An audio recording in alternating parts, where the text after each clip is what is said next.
It-turisti li għadu fil-postijiet tal-akkomodazzjoni turistika bejn Lulju u Settembru li għadda żdiedu b'5.5% meta mqabbel mal-istess perjodu s-sena li għaddiet.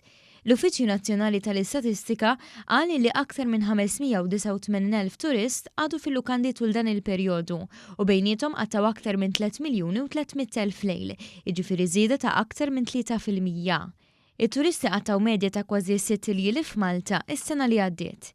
Iċ-ċifri juru wkoll żieda ta' aktar minn 2% fl-użu tas-sodot li matul dan il-perjodu kienu jammontaw għal ftit inqas minn 43,000.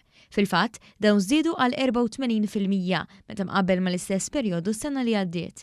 L-istatistika turi wkoll li fl-ewwel 9 xhur tas-sena, it-turisti li għadu fil-postijiet tal-akkomodazzjoni turistika qabżu l-1,500,000, żieda ta' kważi 10%. L-ilieli li għattaw it-turisti f'dawn il-postijiet żdiedu b'aktar minn 7% u laħqu kważi 8 miljun lejl. L-użu ta' sodod żdied bi kważi 3% u laħaq il-71%. L-NSO qal li kważi l-kategoriji kollha tal-lukandi żiedu l-viżitaturi għalkemm l-akbar żidiet kienu fil-lukandi ta' 3 u 4 stilel waqt li kien irreġistrat naqis minimu fil-lukandi ta' 5 stilel.